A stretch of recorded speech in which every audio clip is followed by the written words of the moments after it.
Con David Toscana, que ya nos visitó con la última novela, con la anterior novela publicada aquí en España, El peso de vivir en la tierra. Así que gracias por venir, David, bienvenido de nuevo.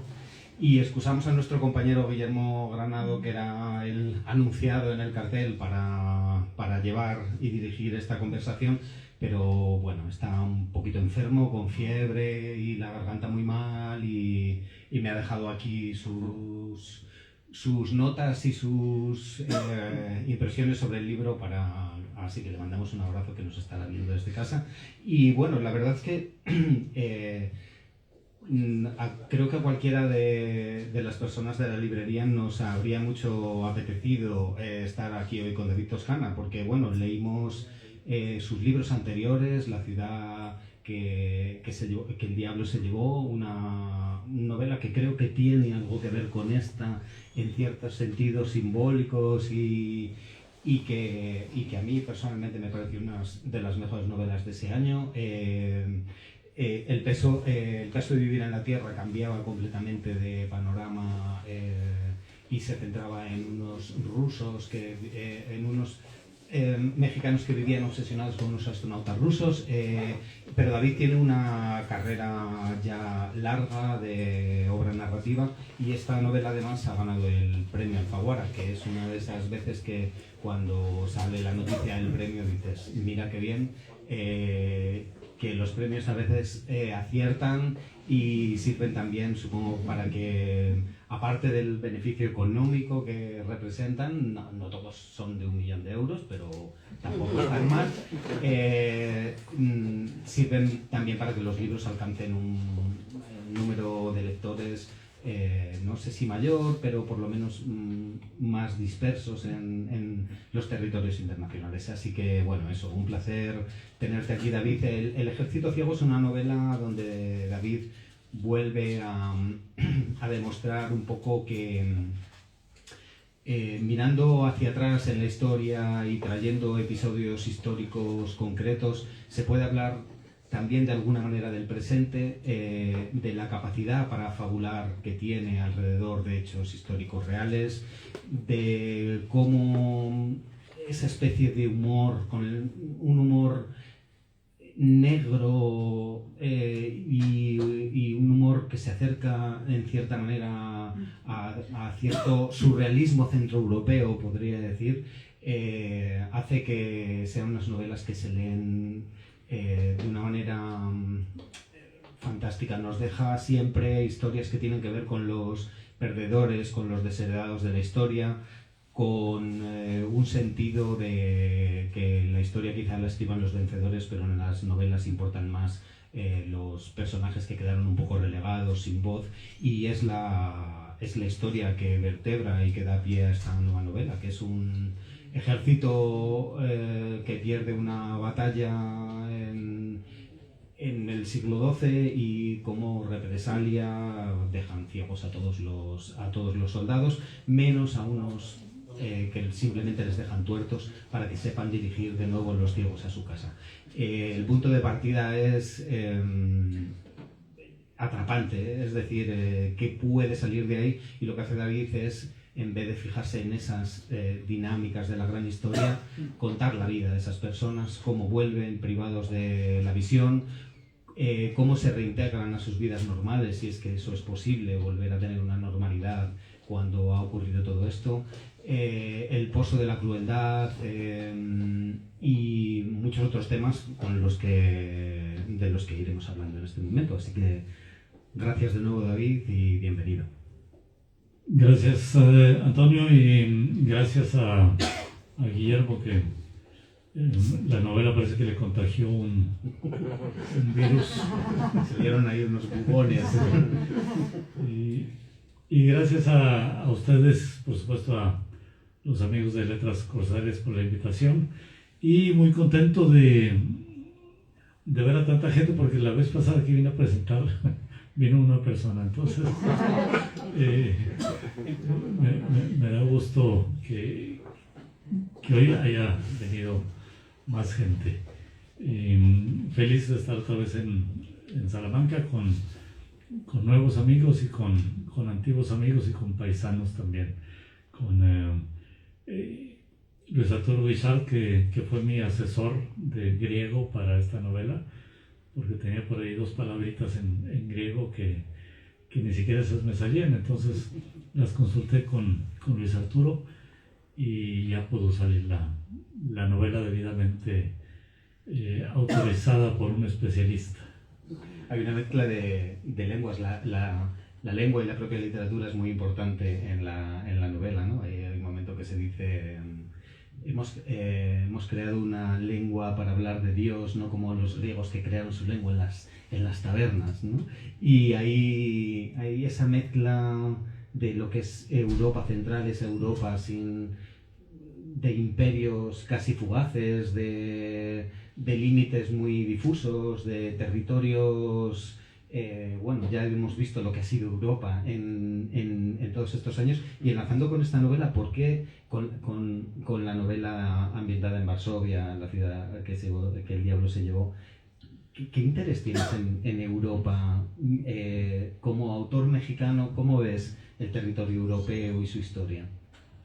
Sí, primero tengo que decir que hace mucho que vivo de este lado, que esa novela sobre Varsovia, viví 6 años en Polonia y sigo casado con una polaca, así que alguna relación tengo con este país. Mencionaste hace rato algo del humor surrealista centro europeo, y ha sido una literatura que siempre me ha seducido. La literatura balcánica, centroeuropea, checa, polaca y todo lo que pueda estar por ahí. La húngara, de hecho estábamos celebrando hace poco el premio Nobel a Laszlo Krasznahorkai, que es uno de mis autores preferidos, y creo que es un mundo de mucha imaginación, de una especie de historias. Por ejemplo, pienso en Ismail Kadaré, que nos cuenta ciertas historias de tal forma que uno dice, pero ¿me está contando algo histórico o se está inventando todo? Por aquí queda un solo ejemplar, si alguien quiere, del Palacio de los Sueños, que es esta maravillosa historia del Imperio Otomano, donde todos los ciudadanos tienen que ir al Palacio de los Sueños a contar su sueño, porque claro que se pueden interpretar los sueños de 1000 maneras, y entonces van a contarlos y a través de los sueños pues sabrán si va a haber un atentado, si va a haber una guerra, si va a haber algo, depende de lo que sueñe alguien. Y todo este mundo, el de Ivo Andrich, que también cuenta historias como si fueran leyendas, y una serie de autores, Joseph Roth. Entonces me ha seducido mucho este mundo, que también está entre lo oscuro y tiene su modo de que se inserta el humor por ahí. Entonces, sí, llegué a Polonia, pero en parte llegué a Polonia porque me interesaba este mundo. Sí, desde mucho antes era lector. También hablaste de la otra novela que tiene que ver con la literatura rusa. Entonces el mundo eslavo, balcánico y demás. Por aquí está Danilo Kiss, tantos autores que vienen de por allá, que son maravillosos. Y mencionaste un tema ahorita que me interesa mucho también compartirlo, porque es muy, muy bello. Hace poco estuvimos en Bulgaria. Decir que sí, esta novela ocurre en Bulgaria hace 1012 años. Y mencionaste lo del alfabeto. Y es que para los búlgaros, de hecho cuando estamos allá se celebró el Día del Alfabeto. Es una fiesta nacional, el Día del Alfabeto, y es porque tienen ellos muy claro que tuvieron toda una cultura, tenían un idioma, por supuesto que los búlgaros hablaban, los búlgaros tenían algunas leyendas, tenían poesía, pero nunca nadie la escribía porque no tenían alfabeto. Y entonces mandan llamar a San Cirilo y a su hermano Metodio, y les dicen, pues nos convertimos al cristianismo. El cristianismo es una religión de libro y necesitamos escritura. No la tenemos. Y entonces se ponen estos dos hombres, primero, claro, a escuchar todos los sonidos. Ellos vivían en una zona cercana, pero eran sobre todo de habla griega, y entonces escuchando cada uno de los sonidos terminan haciendo un alfabeto que ahorita recuerdo que era de 38 letras, 38 sonidos, 38 letras, y entonces entregan el alfabeto, que es el que llamamos ahora glagolítico. Es un alfabeto muy complejo de escribir. Cirilo y Metodio eran muy buenos como lingüistas, pero como diseñadores de letras parece que no tanto. El que le eche un ojo a la novela, los capítulos están numerados con este alfabeto glagolítico. Son letras, pero son números. Del mismo modo que los romanos con el alfabeto hacían números. Ya sabemos que la X es el 10 y la C es el 100, etc.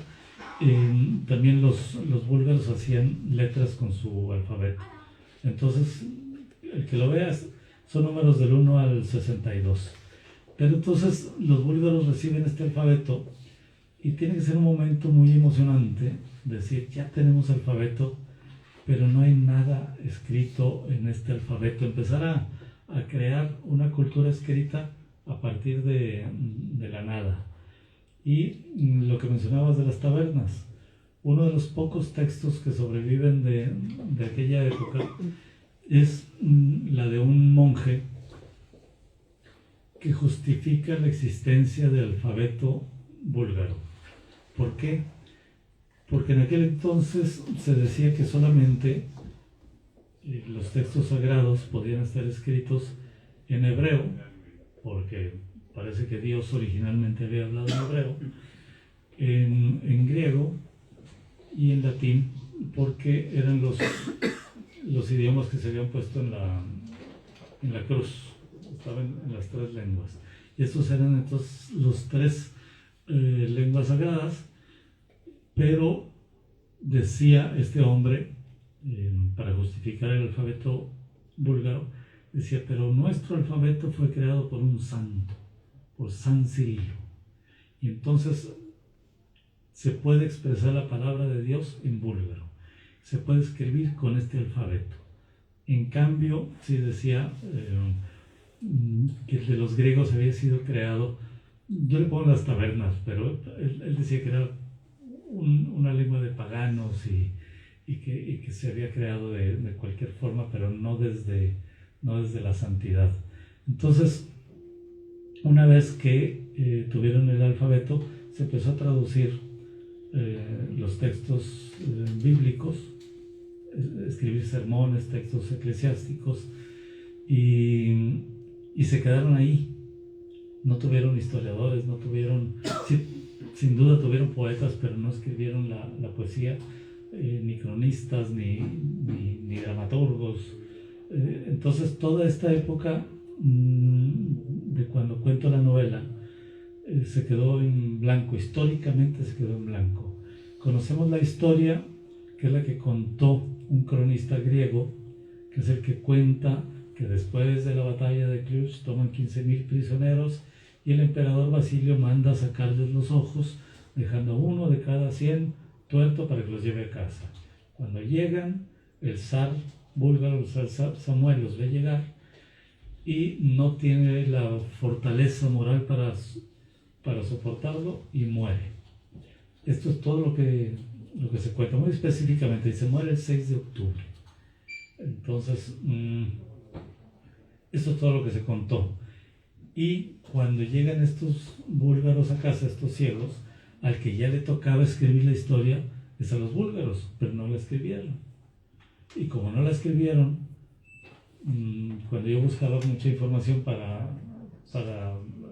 tenía curiosidad, no tenía yo todavía intención de escribir una novela, tenía curiosidad de saber qué pasó con estos ciegos, y en ningún lugar había nada escrito, hasta que un historiador polaco, sí, leyéndolo, dice, este no es material para historiador, es material para novelista.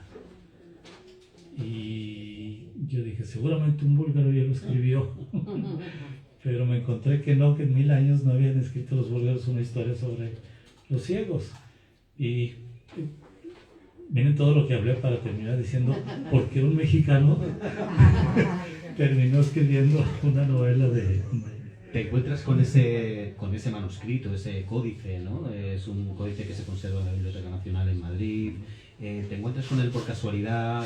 Y en qué punto, al final uno como artista tiene unas obras limitadas. Y supongo que elegir la idea en la que te vas a meter unos años a escribir una novela es una decisión importante. ¿Cómo decides, en qué momento y por qué decides quiero contar esta historia? Sí, todavía no me encontré con el códice, pero el párrafo que aparece en este códice, pues lo repiten muchos historiadores. Todos los historiadores que se dedican a lo que se llamaba el primer imperio búlgaro, tarde o temprano llegan al momento en que tienen que contar esto de la batalla perdida, de los 15.000 ciegos y del zar que se muere. Entonces, ya me puse yo a escribir esto, ¿no? No sabía, durante años todavía lo tuve en la cabeza, sin saber cómo se escribe una novela sobre 15.000 ciegos. De pronto suena atractiva la idea, sabes que hay una semilla para una historia, pero cómo se cuenta, me la pasé años sin saber. Un día conocí a un escritor español, David Torres, que escribió una novela que se llama Palos de Ciego. Y su historia tiene que ver con unos músicos, unos rapsodas, al estilo de Homero, pero digamos del siglo XX ya. Eran rapsodas ciegos ucranianos que contaban las gestas, ¿no?, de la patria. Y ya Stalin ya no le gustaba, como a Putin no le gustaba que Ucrania tuviera su propia historia, su propia personalidad, sus gestas, sus leyendas. Y entonces convocó a un encuentro de rapsodas ucranianos y los mató a todos. Y yo dije, mira, voy a buscar a ver cómo lo escribió David Torres y seguro que aquí voy a encontrar pistas. Y la novela trata, de algún modo, es un poco autobiográfica, de él que quiere contar esta historia y no sabe cómo contarla. Entonces dije, ay, este tocayo mío que finalmente no me sacó de ningún apuro, pero les recomiendo la novela, que es muy buena, Palos de Ciego. Está en Círculo de Tiza. Y bien, ya no hago muy larga la historia, pero sí, un buen día me cayó la forma en que la podía contar. Y me cayó lo que es las primeras 2 páginas de la novela, donde un narrador ciego empieza a decir lo que la gente le pregunta, y que le preguntan si 15.000 ciegos si 15.000 hombres se dejaron sacar los ojos, y él dice sí, y por eso nos volvimos locos.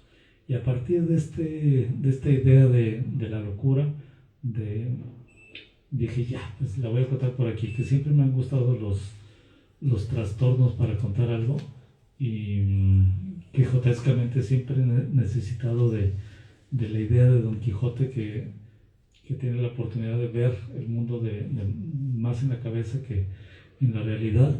Y entonces encontré esta forma para que lo que siempre había sido una tragedia, si uno visita Bulgaria, pues esto es una tragedia nacional. Lo que ocurrió con estos soldados es una tragedia, pero toda la historia está congelada en la tragedia. Y cuando uno ve los monumentos que les han construido los ciegos, pues son estos ciegos cargados de angustia, algunos en el suelo como derrotados, y para mí la historia era otra. Era, sí, este día que nos sacaron los ojos, nos derrotaron, pero hay vida después de la ceguera. Hay baile, hay música, hay amor, hay sexo, hay alcohol, hay borrachera, hay muchas cosas después de la ceguera. Y quien tenga trato con ciegos, conozca, pues claro que sí, claro que aunque yo me robo casi al principio una frase del Edipo, cuando Edipo se clava los broches, alguien le dice: más te valdría no existir que vivir ciego. Pero esto es, por supuesto, falso. Como falsa es aquella frase que usamos a veces mucho, que dice: ojos que no ven, corazón que no siente. Pues por supuesto que no, que los ciegos viven y sienten muchas cosas. Entonces ahí fue la clave para contar la novela. Me gusta mucho en el momento en el que sacas esa idea de que es mejor estar muerto que vivo ciego. Dices como si uno viniera al mundo solo para ver, ¿no? Bueno, ahí la novela está llena de esos hallazgos en el que resumes en un par de frases todo un poco el sentir de lo que están sintiendo estos personajes y de cómo estás contando la historia, esa mezcla de humor, de los juegos, ¿no? Los juegos que hacen los propios ciegos con los ojos. Bueno, ya para empezar, los ojos se conservan todos en unas vasijas de barro, ya limpios, y se los dan a limpiar a un pescadero que sabe mucho de ojos, porque dice: nosotros tenemos que mantener los ojos brillantes de los peces aunque la carne esté podrida. Hay una especie de me gusta un poco por lo macabro, en un sentido como muy vivencial del término. Es decir, no es algo macabro, tenebroso, sino como una especie de contemplar lo macabro y lo negro como parte de la celebración de la propia vida. Me da esa sensación. Sí, por la situación obvia de que estoy contando la historia, y todos sabemos que no es lo mismo el hecho que el relato del hecho. Y es lo que hacen las artes. Estoy seguro que ver ahorcados es terrible, pero cuando vemos a Goya, por ejemplo, cuando vemos todos sus grabados sobre la guerra, tenemos las dos cosas a la vez. Vemos lo terrible, pero vemos también mucha belleza. Y entonces, a través de la imagen, pero también a través de la palabra, se puede buscar que lo terrible tenga una dosis de belleza, incluso de humor, que sea celebratorio, que en el momento que les están sacando los ojos, no me regodeo en el asunto de, creo que ya simplemente decir sacar los ojos ya es suficientemente terrible como para que yo todavía tuviera que hacer una descripción sobre este... Aunque los personajes se los preguntan mucho, todo el mundo quiere saber cómo los sacaron, ¿no? Pero sí, quiere saber, y dice, bueno, hay varias formas, pero al final nunca tenemos la escena, la escena que sería la escena terrible. Ahora, lo que sí se menciona, y esto es verdad, uno puede leer crónicas antiguas, porque el castigo de sacar ojos era relativamente común en aquella época. Era común para practicarlo a un traidor o algún personaje específico que uno quisiera sacarlo de circulación sin matarlo. Entonces se practicaba esto. Los emperadores, algún general un general insurrecto, por ejemplo, que quisiera tomar el poder, pues le sacaban los ojos. Una emperatriz bizantina le sacó a su hijo los ojos. Un zar búlgaro le sacó a su hijo los ojos cuando quiso volver al paganismo y ya se habían convertido al cristianismo, entonces le sacó los ojos. Y aunque era un castigo y existía en la corte alguien que estaba especializado en sacar ojos, lo que nunca se hizo fue practicar esto masivamente en 15,000 personas. Y aunque es mejor perder los ojos que perder la vida, lo que sí se sabe es que los ojos se defienden más que la vida. Y cuando hay un condenado a muerte que le van a cortar la cabeza, el condenado a muerte dice, bueno, venga, y pasa la espada y le cortan la cabeza. Pero cuando alguien le dice, te vamos a sacar los ojos, nadie dice, venga. No, se pone a patalear, a rasguñar, a cerrar los párpados. Entonces sí, la escena que me evito describir sería esta escena que es bastante terrible porque nadie tiene la serenidad delante de este castigo como sería delante de la propia muerte. Y entonces existían estos personajes, hay algunas crónicas no muy bellas sobre algún charlatán que se ponía a sacar los ojos y cómo hacía sufrir a la víctima, y el que narra más detalladamente una extracción de ojos es Séneca. Séneca tiene también tragedias y tiene también un Edipo, y el Edipo de Séneca no se clava los broches, sino que se saca los ojos. Y ahí hay una descripción que repito, yo me la quise evitar. ¿Cómo se evita en la mayoría de las crónicas? En la historia, el primero que creo que el primero que aparece en las crónicas históricas es Sansón. Y la Biblia, a la que le aprendo mucho narrativamente porque es muy concisa siempre, simplemente dice que los filisteos le sacaron los ojos a Sansón y lo pusieron a empujar la piedra del molino en Gaza. Así es, tampoco nos describe la Biblia cómo ocurren todas estas cosas. Y sí lo comento también lo del molino, porque a veces a los esclavos se les sacaba los ojos para que empujaran la piedra del molino. Este era un truco bastante macabro, ya que usaste la palabra, para que no se marearan.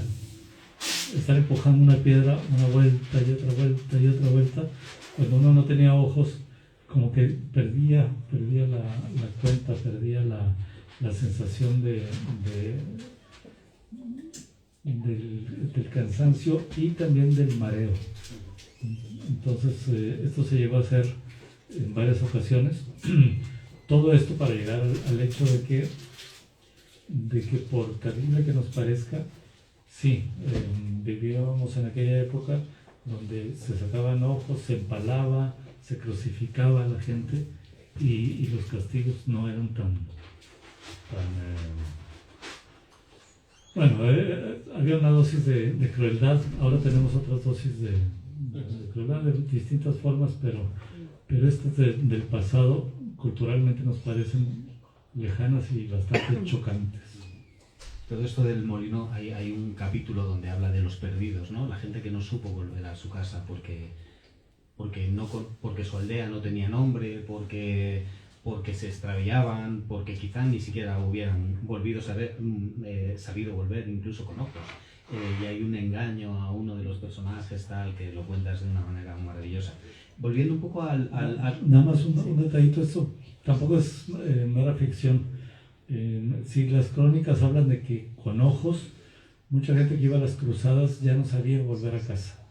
Ya los terrenos, territorios, pueblos y demás, pues no eran con flechitas que dijera Salamanca, 20 kilómetros, nada de esto. De pronto uno decía, pues ¿de dónde vengo? Pues no sé, de un lugar que no tiene nombre.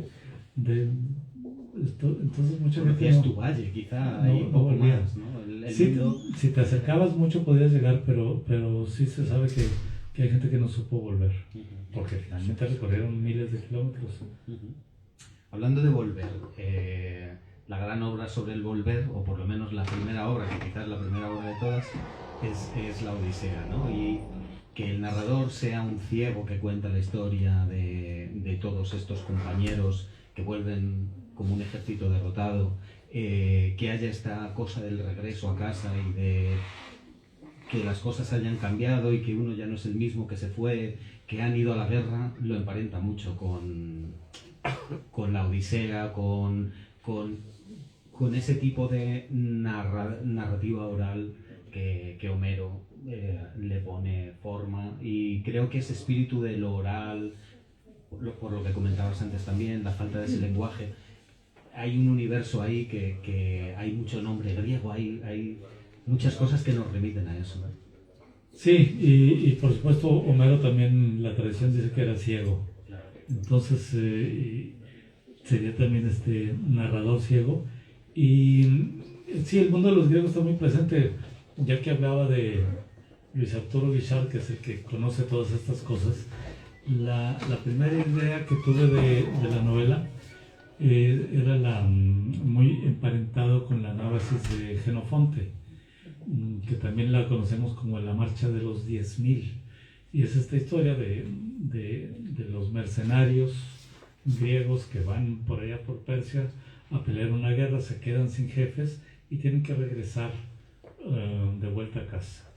Me robo por ahí un pasaje, porque el momento cumbre de esta anábasis es cuando encuentran el mar y que gritan el mar, el mar.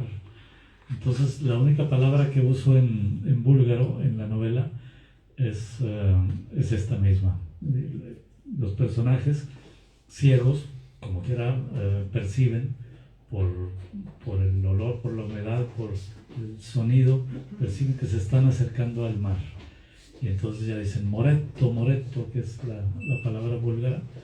Y ya la experiencia es muy distinta. No es lo mismo lo que pasaron los griegos cuando llegaron al mar y se pudieron embarcar.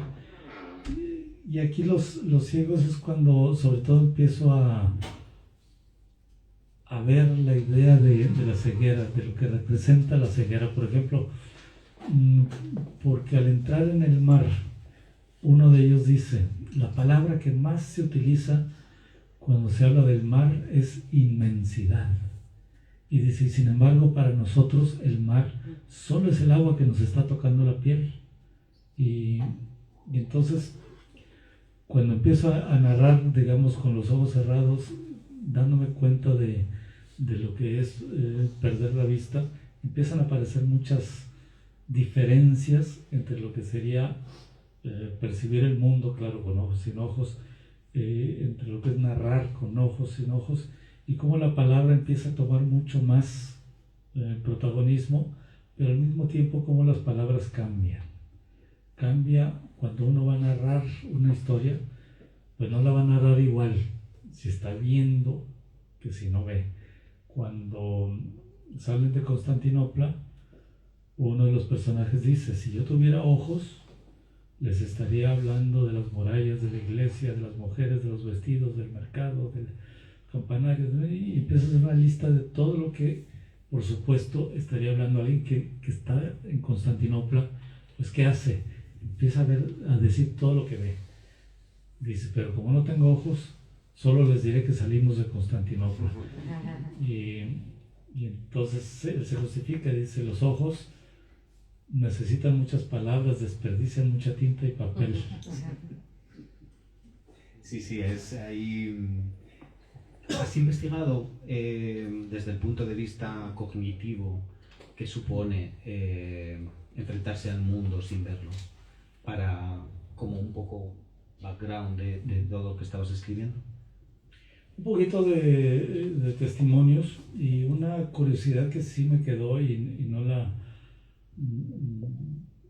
la he resuelto para otra novela. El hecho de que todos estos personajes tenían ojos y ahora son ciegos.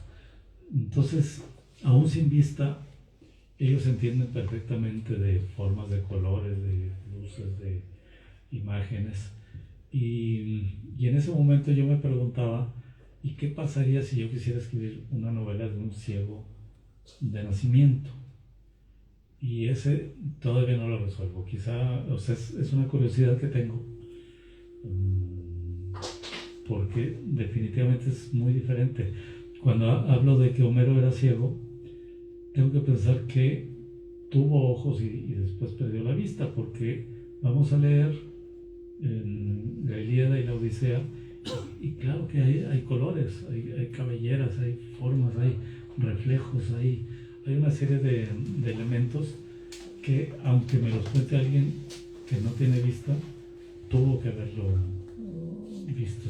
Si no, la narración sería otra. Y la pregunta es, ¿cómo sería la Ilíada si Homero nunca hubiese tenido vista? No tengo una respuesta, pero es algo que me va a gustar sentarme a pensarlo mucho. O sea, el proceso es algo, te llama la atención, despierta tu curiosidad, luego te obsesionas un poco y luego te vas a ir. Bueno, me despierta la curiosidad porque me interesa entonces cuál es la posibilidad de las palabras cuando las palabras no se van a dirigir a los ojos.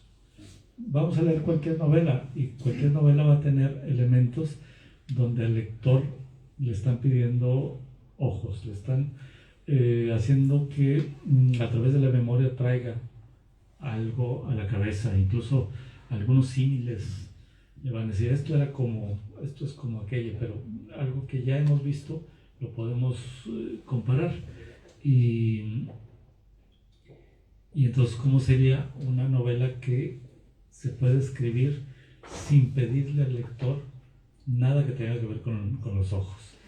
Alguien dirá, bueno, pero los ojos mínimo para leer.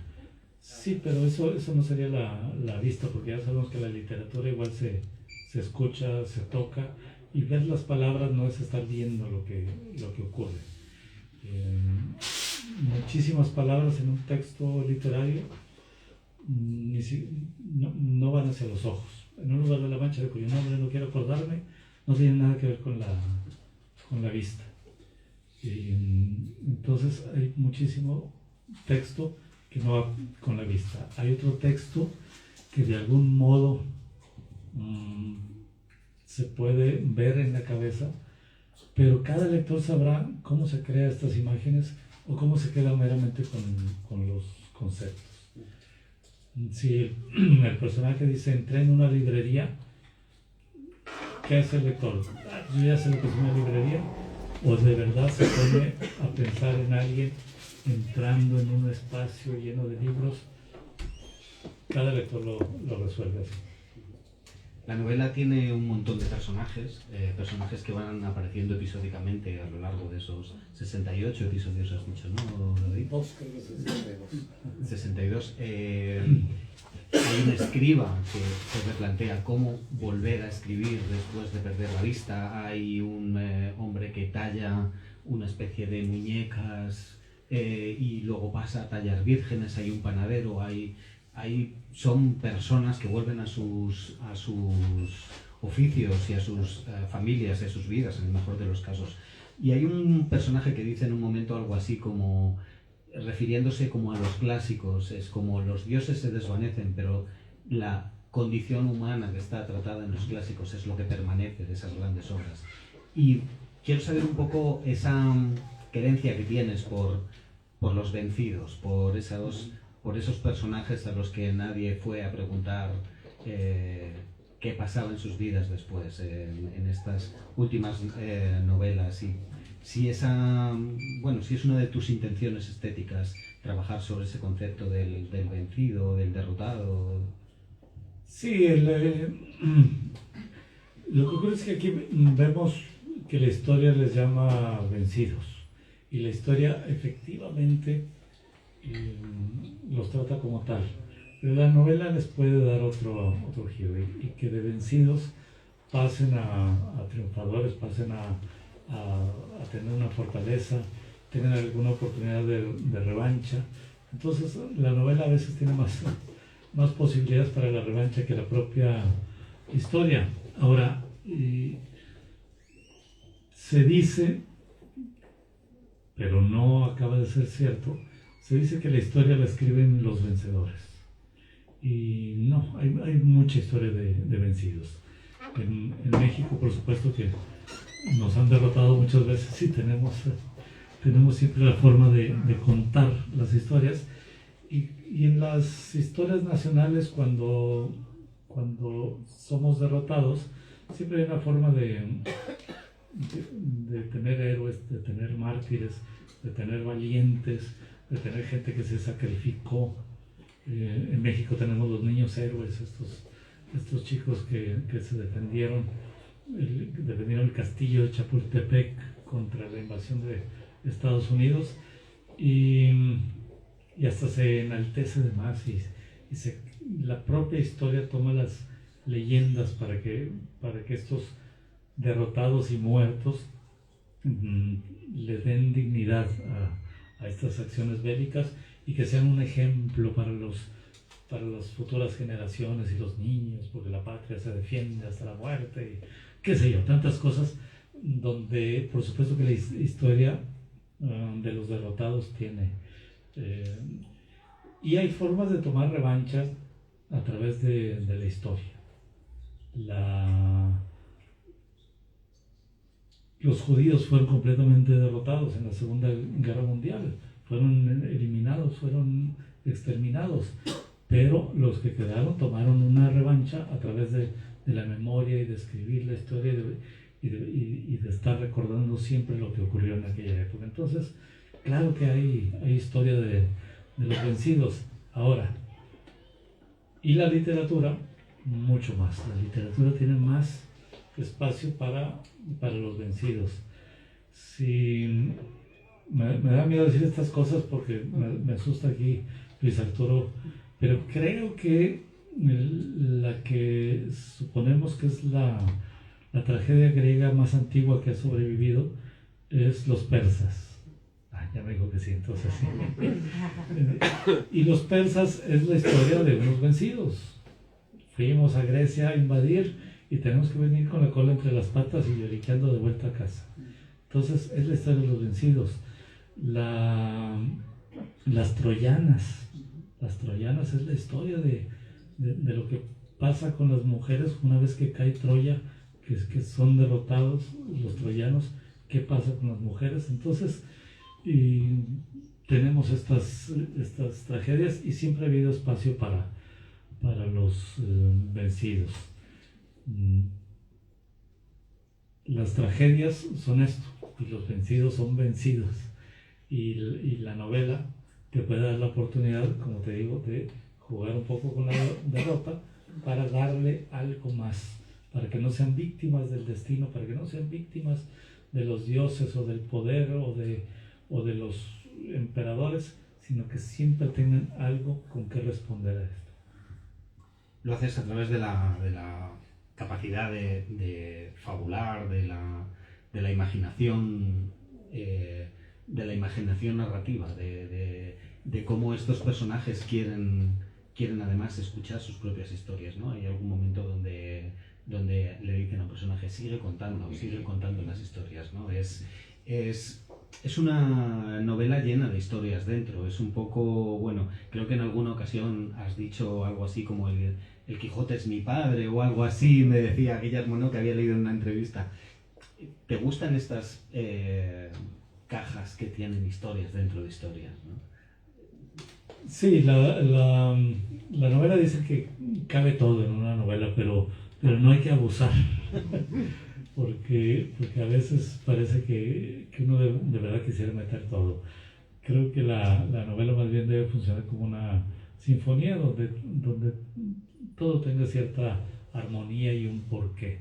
Si hacemos sonar por ahí las cuerdas o una flauta, tiene que ser por algo y no nada más para que suene bonito. Entonces, sí, y en este caso, cuando hablaba de haber descubierto cómo se tiene que contar esta historia, me di cuenta que se tenía que contar a través de distintas voces que la estuvieran contando, incluso de que como lectores nos demos cuenta de que un personaje que está narrando algo no lo sabe de primera mano, seguramente se lo contaron, e incluso hay ciertas cosas que difícilmente alguien las puede saber, pero lo que quise al final fue contar la leyenda de los ciegos. No la novela de los ciegos, no la historia de los ciegos, sino la leyenda de los ciegos.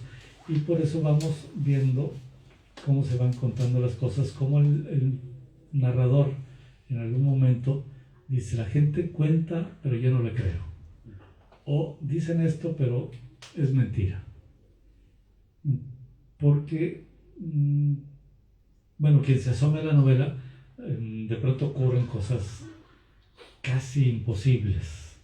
Y sabemos que estas son las leyendas. Empezar un poquito a exagerar, empezar a contar las cosas, y de pronto se empiezan a volver verdad. Y si no se vuelven verdaderas, al menos se vuelven entrañables y las queremos así. Siempre pongo el ejemplo del flautista de Hamelín, esta leyenda que todos conocemos, y que cada vez que aparece un historiador a decirnos cuál es la verdadera historia, que esto es una leyenda, lo que en verdad ocurrió, y le decimos, ¿sabes qué? No nos interesa lo que en verdad ocurrió. Estamos muy bien con la leyenda. ¿Y por qué? Porque tiene más fuerza. Incluso la verdad no hubiera sobrevivido si no es porque va alguien a rascarle allá en archivos, y esa verdad no le hubiera interesado a nadie, no se estaría contando. La Biblia está llena de leyendas, de un montón de cosas que decimos, esto no puede haber ocurrido. Y sin embargo, están tan bonitamente contadas y forman tan bellamente una armonía que no hace falta ser creyente para disfrutar todas estas historias. Estas historias de que cae fuego y azufre sobre Sodoma y Gomorra, que es la estatua de sal, que se abren las aguas, que tantas historias que son parte de nuestra cultura, creyentes o no, y son parte de nuestra literatura, porque son, para mí es un libro esencial, la Biblia como literatura. Se las recomiendo mucho, y como ficción o no ficción, cada quien, pero como literatura es buenísima. Y si alguien quiere incluso acercarse a distintas formas de narrar, leer los 4 evangelios como literatura y ver las formas narrativas de cada uno, quién se expresa de una forma, quién de otra, quién le pone importancia a un detalle y quién a otro. Creo que es un libro que a los escritores también nos enseña mucho, y nos enseña algo que hay que aprender un poquito. Pensar que todavía escribimos en pergamino. Van a ver cómo cuidamos más las palabras y somos más breves, porque el papel es bastante barato, entonces uno escribe, pero si nos dijeran, esto tiene precio de pergamino, vamos a ver cómo elegimos bien los adjetivos, o mejor los echamos a un lado y no nos ponemos a hacer descripciones que no vienen al caso. Hacer un poco de la necesidad virtud, ¿no? Por momentos, leyendo la novela, tenía la sensación de estar viendo como las esquinas apartadas de un cuadro de pintura flamenca, de esos cuadros del barroco flamenco, donde hay una escena principal, normalmente religiosa, etc. Y luego, como en una esquinita, hay un hombre con una cabeza de cerdo encima. Ya no me voy al Bosco, que es como el más, digamos, más fantasioso y tal, sino a esos cuadros de Bruegel, que también además tiene un cuadro de El ciego dirigiendo los locos, ¿no? Que la nave de los locos. Bueno, es una sensación mía, porque me gusta mucho esta pintura, pero he sentido esa especie de gusto por el detalle, por la pequeña historia, por lo concreto también, de lo concreto que además significa algo, no está ahí puesto por estar. Sí, qué bueno que mencionas Bruegel, que también me gusta mucho, y cómo él hace una composición con pequeñas historias, porque cuando vemos a Bruegel, uno se detiene en el detalle, parece que hay un centro, o al menos un centro óptico, pero uno disfruta más a veces la periferia. Ves cuadros incluso como El triunfo de la muerte, y hombre, tienes tantas escenas que de pronto te componen algo, Y, y hay algo de esto, porque la novela se compone con pequeñas historias. No pude, por supuesto, contar la historia de 15,000 ciegos, pero me hice la pregunta, ¿cuántos ciegos necesito para contar esta historia? No es que haya diseñado, es más, no sé cuántos personajes tengo, pero a través de intuición me fui diciendo, aquí falta algo, aquí todavía no hablo de cierto tema, y entonces empieza a aparecer el gordo Igorón, que es el que parece que menos le importa su ceguera. Al otro extremo está un hombre que sí queda demolido y acaba por morirse. Y entonces, y en el centro hay un montón de gente que va a retomar su vida de distinta manera.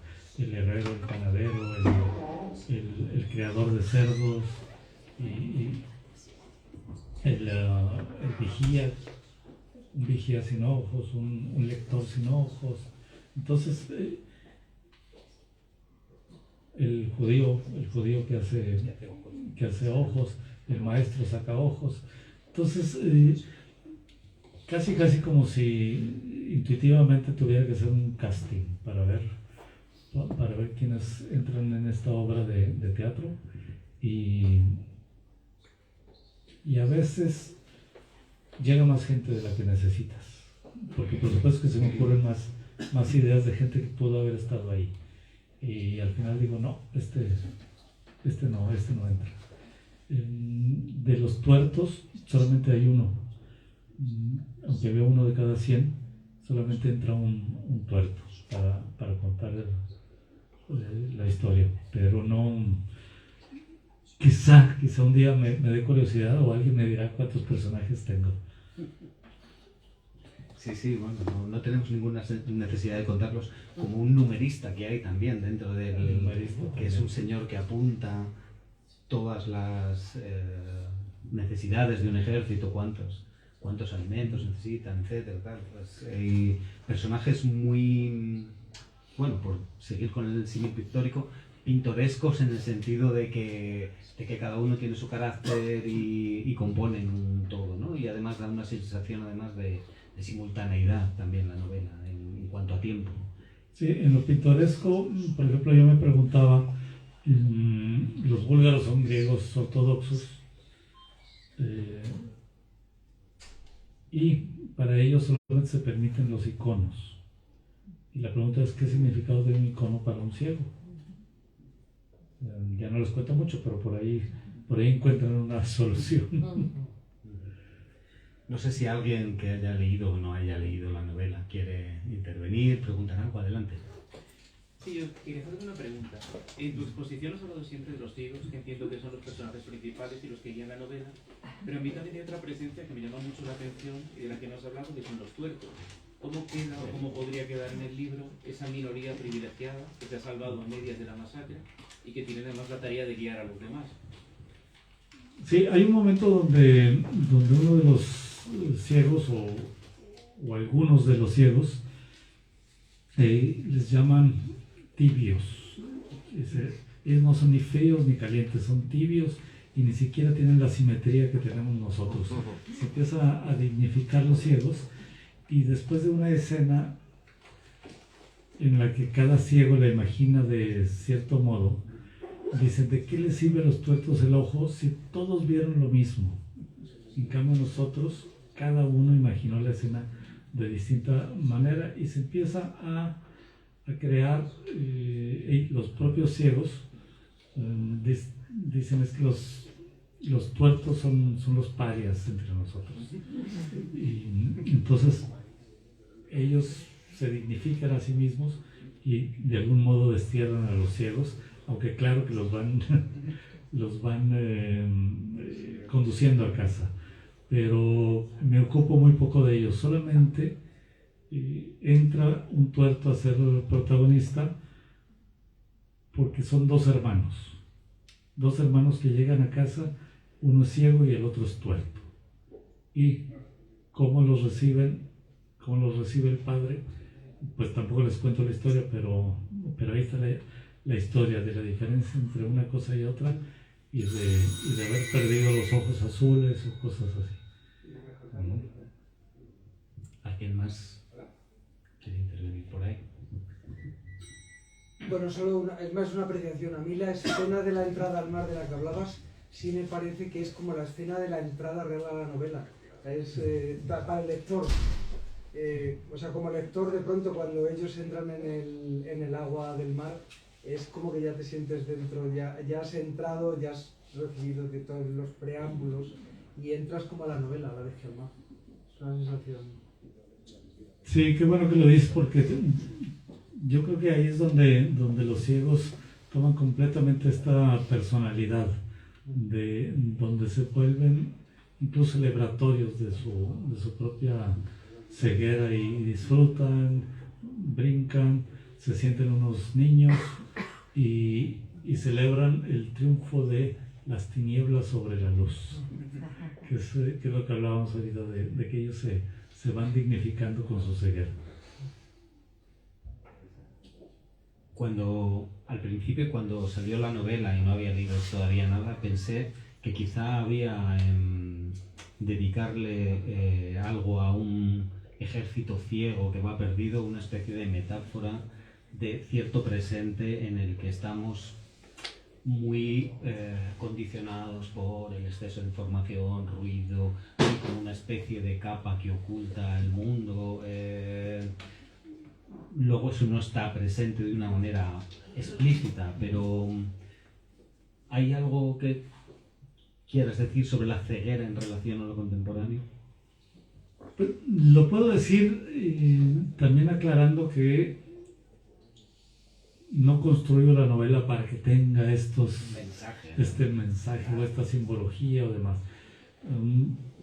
Yo sé que si uno trata de contar tal cual la historia que quieres contar, lo demás, como dice San Pablo, lo demás se dará por añadidura.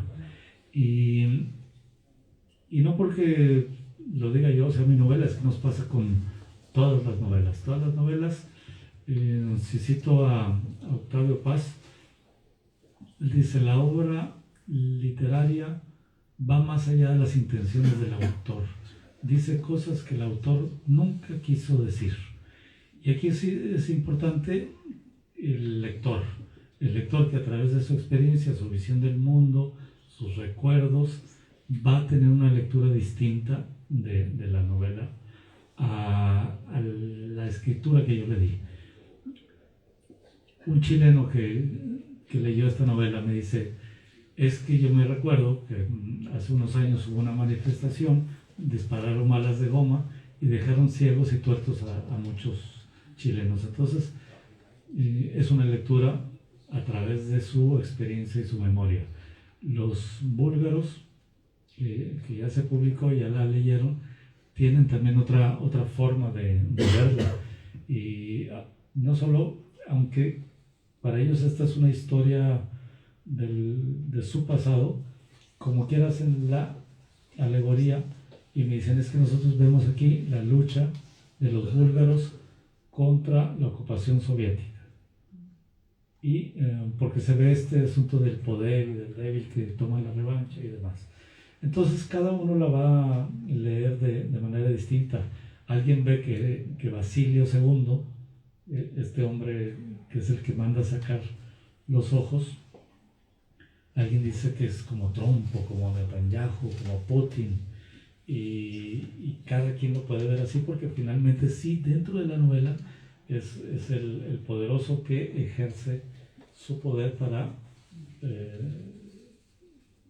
para inyectar una dosis de crueldad o de castigo a alguien.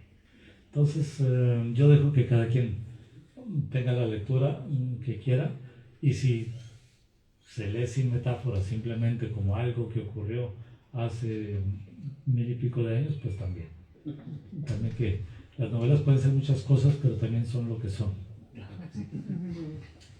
Para cerrar, David, quizá te apetezca leer algún fragmento del libro. Pues a lo mejor el del mar, ya que lo metiste. A ver si lo encuentro. ¿Tú sabes dónde está? Sí.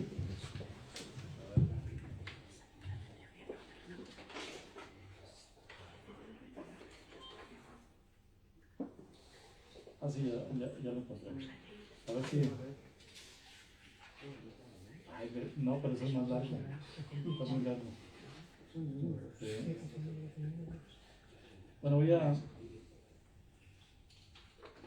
leer entonces un fragmento donde están en Constantinopla y les sacaron, a ver, uno que se entienda más o menos bien.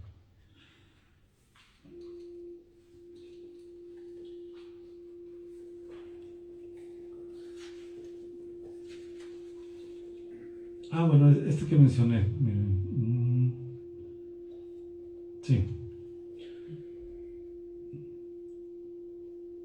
Aprendimos pronto a oler y no nos gustó lo que olimos.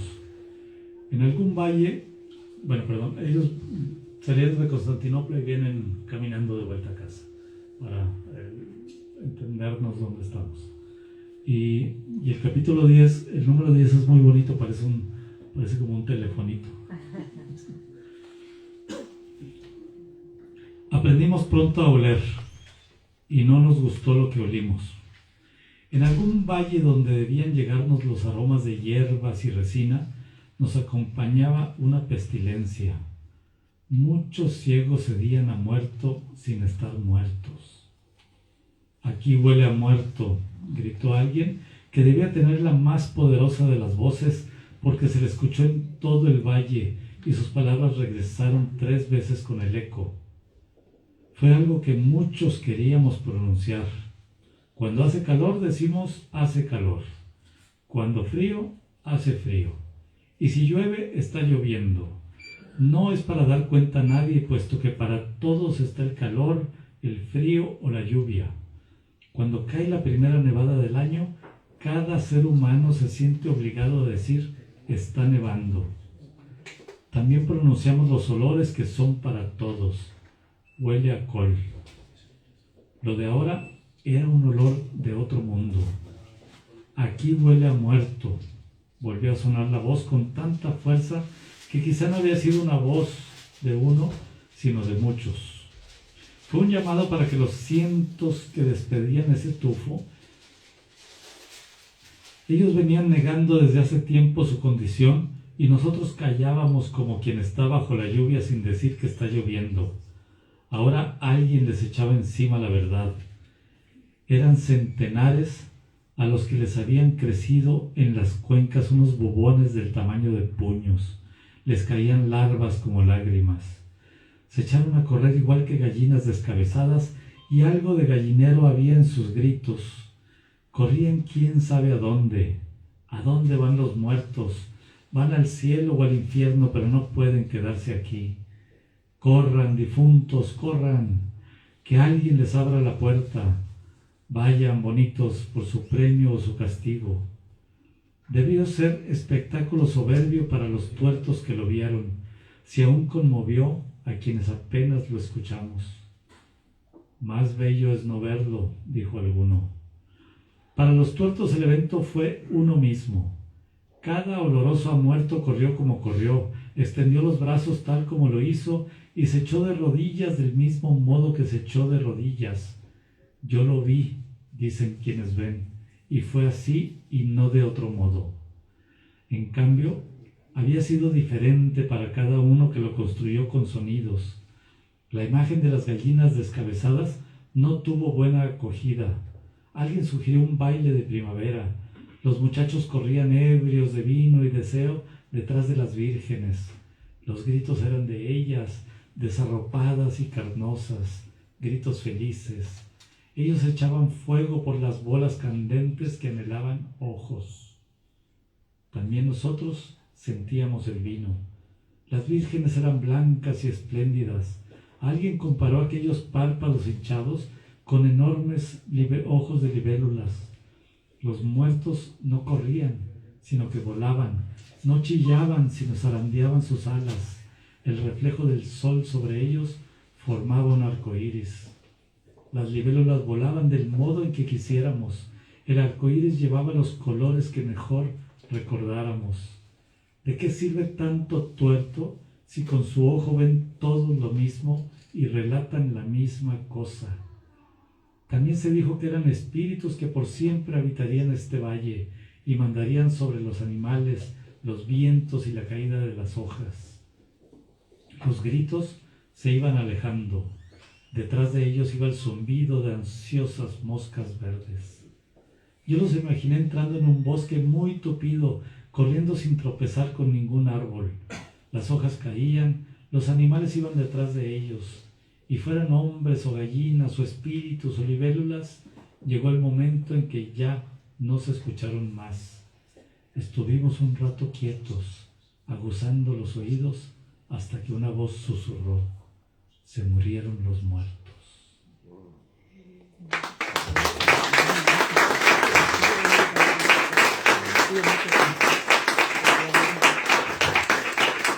Pues nada, muchas gracias, David, una vez más, y gracias a todos por venir.